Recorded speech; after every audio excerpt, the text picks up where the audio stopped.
I have something to tell you. Something that may shock and discredit you.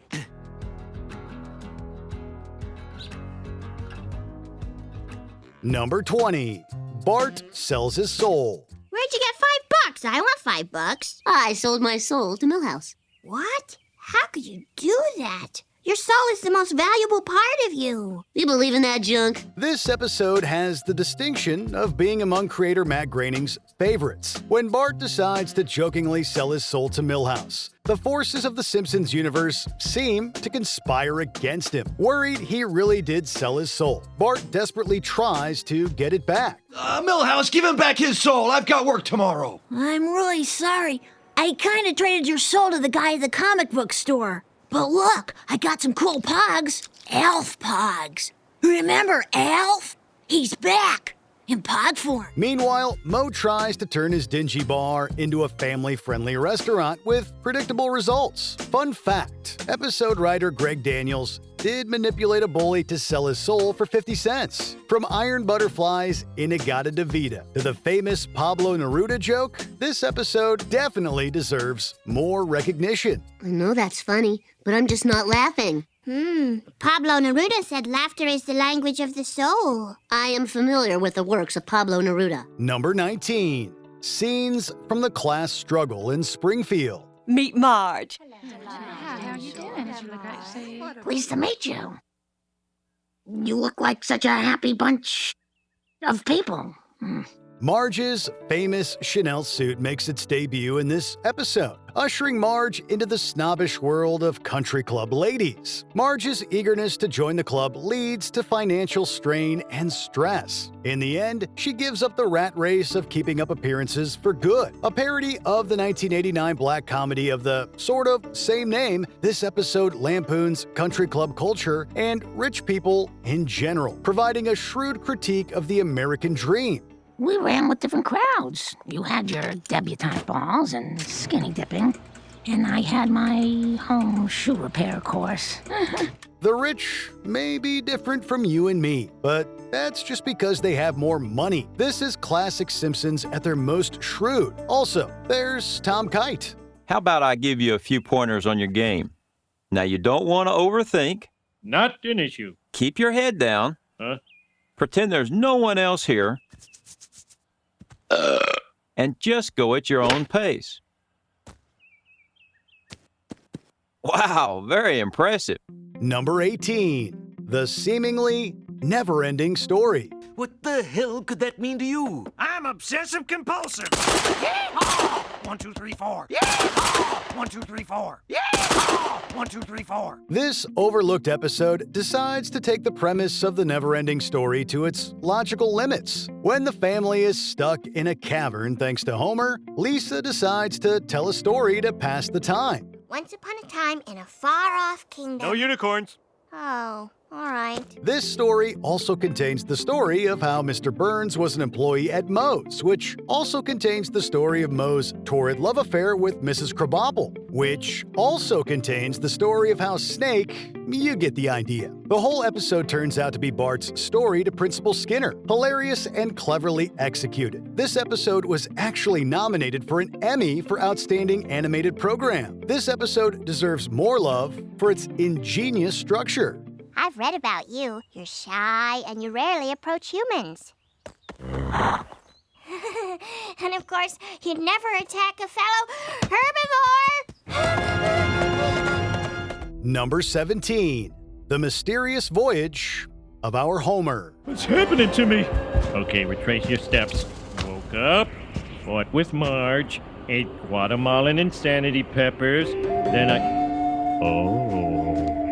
The Simpsons is, in many ways, a surreal show in its wackiness. This intriguing episode fully embraces this spirit by venturing into magic realism. After winning a chili eating contest, Homer hallucinates a mystical quest for his soulmate, led by a coyote voiced by Johnny Cash himself in one of the show's greatest cameos. Fear not, Homer. I am your spirit guide. Oh, yeah. There is a lesson you must learn. If it's about laying off the insanity peppers, I'm way ahead of you. Blending 3D animation and live-action footage, this episode succeeds in its dreamlike imagery, taking inspiration from Dances with Wolves and the works of Carlos Castaneda in general. The ending with Homer and Marge reconciling is heartwarming, proving once more that they are indeed meant to be. Animated lovers should check this one out. Well, I was sure you'd be on foot, because you always say public transportation is for losers. And I was sure you'd head west because Springfield slopes down that way. And then I saw the lighthouse, and I remembered how you love blinking lights, like the one on the waffle iron. Or that little guy on the don't walk sign. Yeah.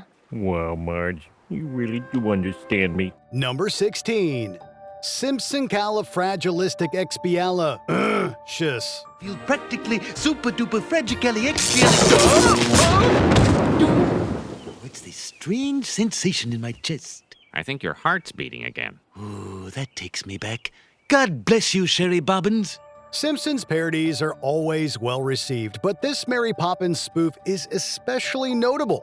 When Marge finds her hair falling out from stress, the Simpsons hire a nanny, Sherry Bobbins. Sherry's magical competence and catchy songs work when she is present. Once Sherry leaves, the family reverts to its baseline dysfunction. Unable to work her usual miracle, Sherry spirals into a depression and flees the household to save her sanity. Oh, you people will be the death of me. With its pitch-perfect parody songs and voiceover work, this episode is filled with many great gags, including a takeoff of Reservoir Dogs. We're all due for a rewatch. I'm stuck in the middle with you, and I'm wondering what it is I should do. Number 15. The Secret War of Lisa Simpson. Oh, Miss Hoover, movies are a nice break, but couldn't we be doing something a little more challenging? Probably. Lisa's quest for academic challenge leads her to attend a military school alongside Bart, who is forced to attend after shattering all Springfield's windows with several megaphones. True to form, the school turns out to be a hot mess in its own right, complete with hazing and dangerous tasks. The episode does end on a triumphant note, though, with Lisa successfully completing the second grade. I want to present you with this. A medal? Thank you, sir. For satisfactory completion of the second grade. Oh. With its sharp writing, memorable gags, and guest star Willem Dafoe's memorable performance as the school's commandant, The Secret War of Lisa Simpson definitely deserves more attention. Welcome aboard. Lisa, if you ever want to quit and come home, I'll be here in half a jiff. I want to quit and come home. Number 14. Lemon of Troy. Don't you get it, Springfield? It's over. You lose. Now, if you'll excuse me, all this talk has made me hungry. This Springfield versus Shelbyville feud is one to remember. Taking inspiration from the legend of Helen of Troy and the Trojan War, the episode follows Bart and the other Springfield children as they try to retrieve a lemon tree stolen by a Shelbyville gang. That lemon tree is a part of our town, and as kids, the backbone of our economy. We'll get it back or choke their rivers with our dead. Successfully taking back the tree, the Springfielders rejoice by drinking lemonade. In response, the Shelbyvillians claim the tree was haunted, and they were well to be rid of it. The town rivalry and the Shelbyville doubles were well done, and some have stated that The Simpsons were among the first TV series to put the town rivalry trope to good use. Eat my shorts! Yes, eat all of our shirts! Oh, you lousy Springfielder! You shake harder, boy! Number 13. Bart's Not Dead. I'm trying very hard to forgive you. It is very tough. What are you gonna do to me? Bart, God is love.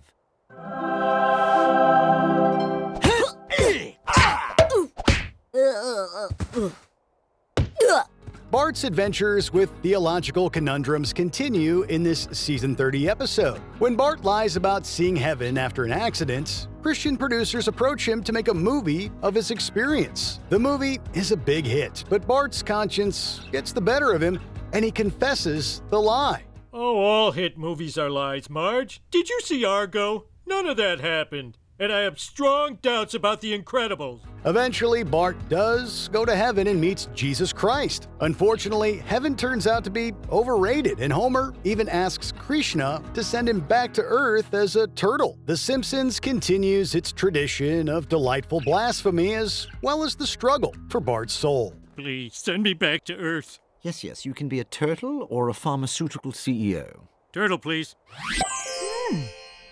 Number 12. The Principal and the Pauper. They said you were killed on that scouting mission. No, just captured. It's kind of a funny story, really. After 5 years in a secret POW camp, I was sold to China for slave labor. And since '77, I've been making sneakers at gunpoint in a sweatshop in Wuhan. This infamous episode is controversial for obvious reasons. It turns out Principal Skinner is a fraud named Armin Tamzarian, who took over for the real Skinner after his presumed death in the Vietnam War. The revelation was met with much backlash as fans didn't appreciate Skinner's changing backstory. Our take? The episode itself is filled with great writing and jokes, including Skinner's unforgettable "Up yours, children!" Principal Skinner? Up yours, children!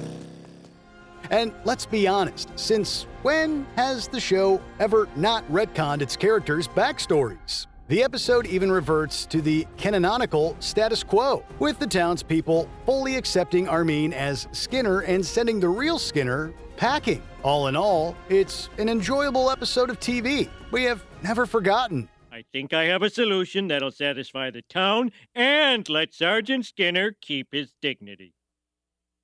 But I'm a hero! And we salute you for it. Now don't come back. Number 11. Homer. I don't believe it. Say something else smart. Dr. Joyce Brothers may be well known, but her psychological credentials are highly suspect. It's true. Homer's dumbness is a core feature of his character. So what happens when Homer becomes smart? This episode gives an explanation for Homer's legendary idiocy, a crayon lodged in his cranium. Homer undergoes the surgery, and the result is that his IQ more than doubles. But the Simpsons world, much like ours, is not too kind to those who are too smart. I was working on a flat tax proposal, and I accidentally proved there's no God. We'll just see about that. Uh-oh. Well, maybe he made a mistake. Nope. It's airtight. Can't let this little doozy get out. Realizing this, Homer gets Moe to insert the crayon back into his brain, returning him to his lovable idiot self. It's undoubtedly a treat to see what Homer would be like as a reasonably intelligent person, and his newfound connection with Lisa is heartwarming. It's an award-winning episode for good reason. Defense! Defense! That's pretty dumb, but, Extended warranty? How can I lose? Perfect. Number 10. The Great Fatsby. Welcome, honored guests. Leave your inhibitions at the door and write your name on your drink cup. You will not receive a second.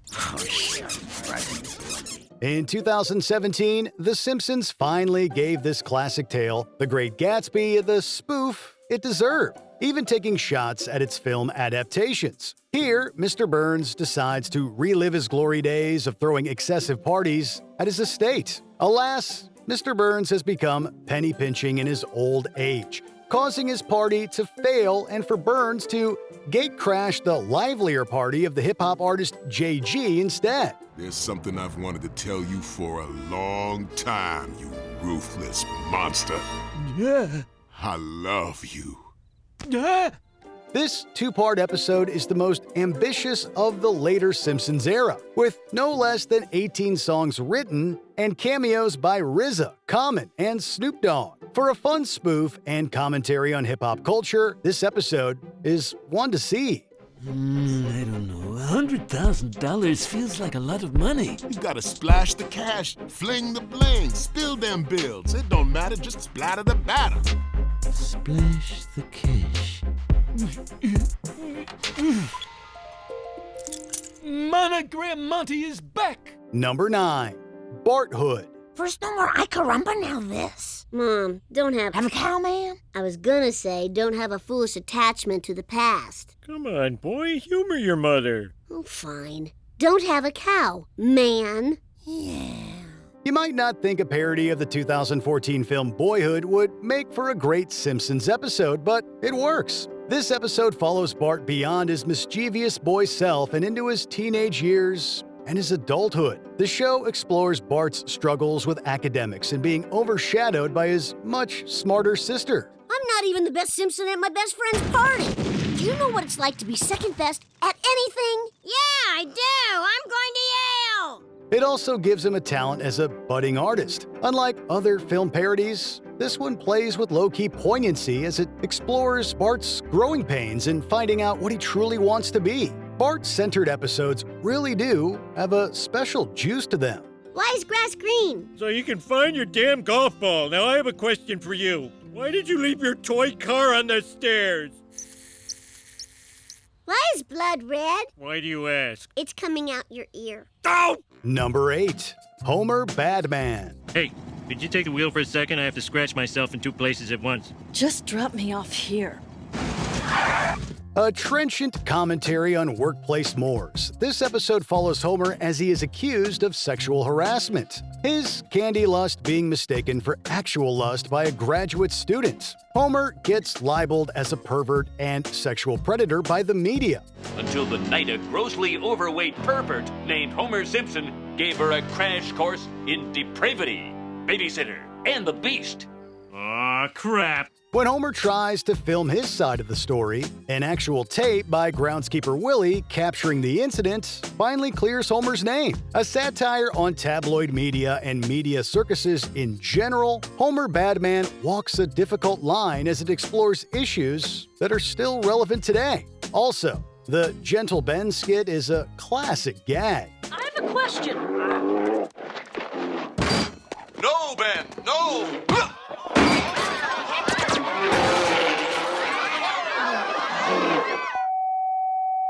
Number 7.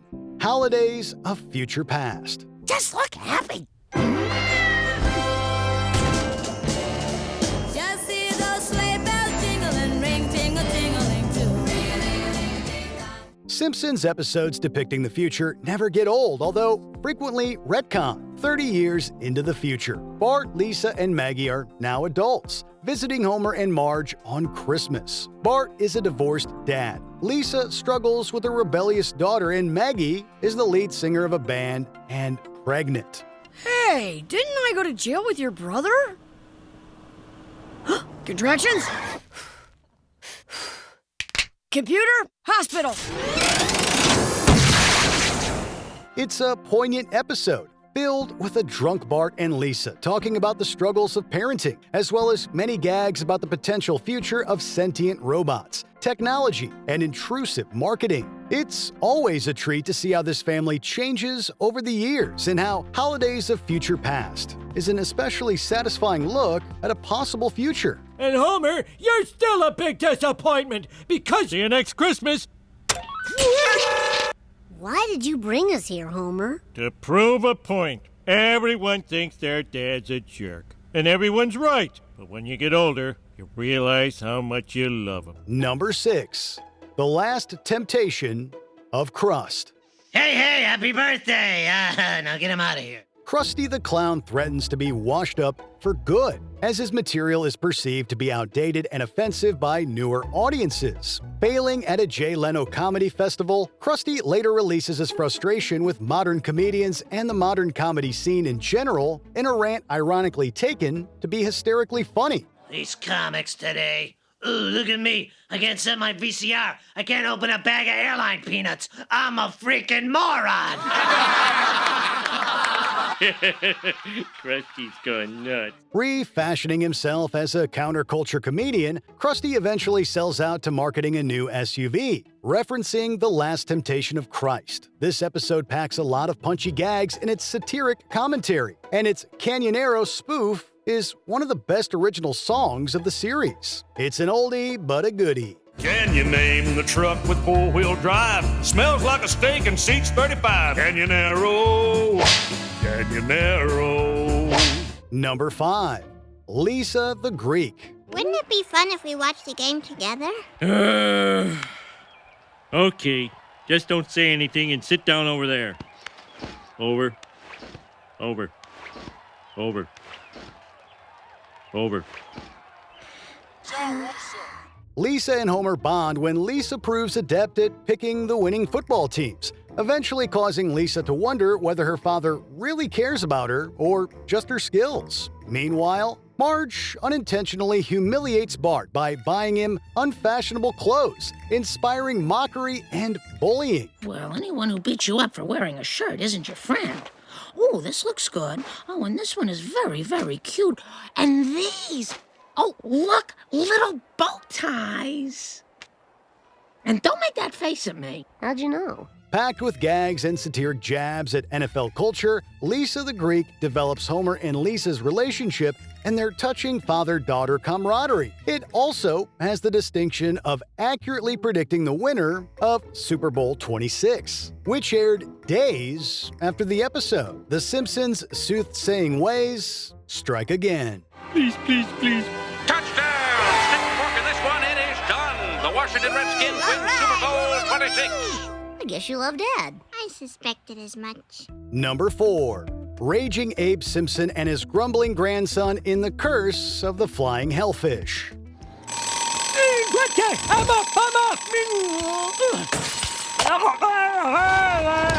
Ah, he's more clever than he looks. Who knew Mr. Burns and Grandpa Simpson were in the same World War II squad together? This long-titled episode really dives deep into Grandpa Simpson's war days, when he and his team, the Flying Hellfish, discovered priceless portraits in a German castle. Now, Mr. Burns wants to take the hidden treasure by force, with Grandpa and Bart foiling his attempt.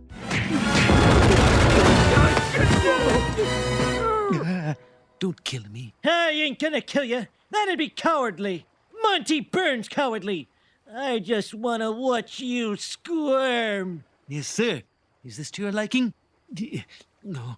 It's an adventurous yarn that shows Grandpa as more than just an old coot. His fight against the likes of Mr. Burns is no less than thrilling. This fun episode with great animation doesn't deserve to get overlooked. I guess he deserves it more than I do. Well, at least I got to show you I wasn't always a pathetic old kook. You never were, Grandpa. Number 3. Marge in Chains. And a bottle of aspirin, please. The aspirin is $24.95. $24.95?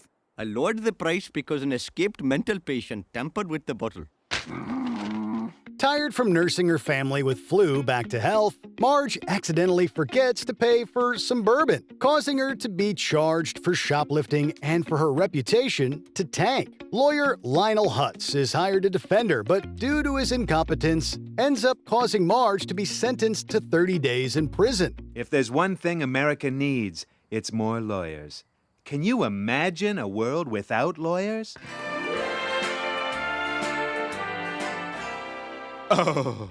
From the famous gag about an idyllic world without lawyers to Jimmy Carter being history's greatest monster, Marge in Chains is both a laugh-out-loud riot and an homage to TV's most sympathetic stay-at-home mom. The episode also has the distinction of very nearly predicting COVID-19. The Simpsons are modern prophets indeed. Oh, my juice loosener's never gonna come. Hey, Dad, this came for you in the mail. Woohoo! Number 2. 24 minutes. Mr. Simpson, I'm scared. This is our life now, Millhouse. We're dumpster folk.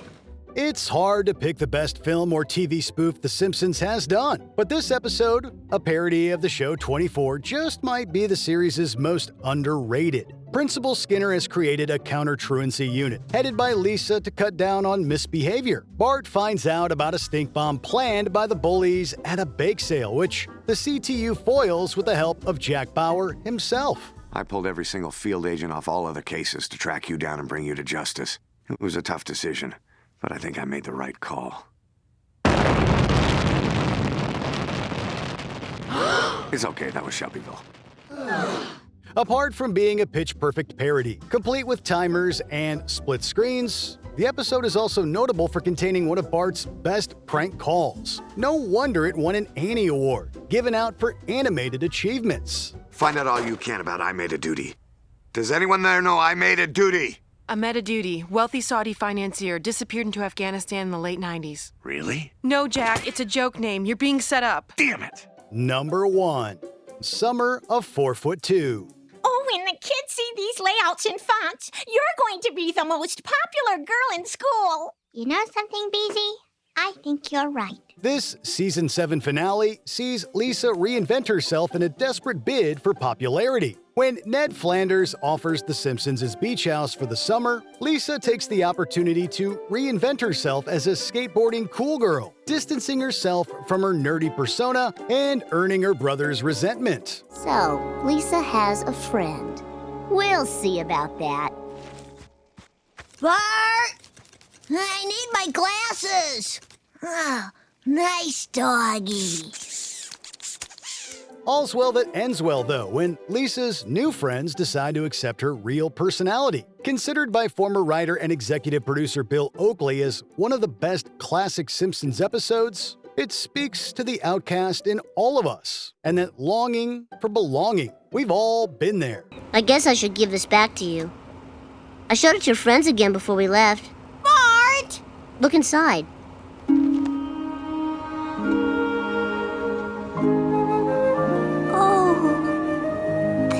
Bart? Which other Simpsons episode do you feel deserves more appreciation? Let us know in the comments down below. Goodbye, Sherry Bobbins. Thanks for everything. So long, Superman!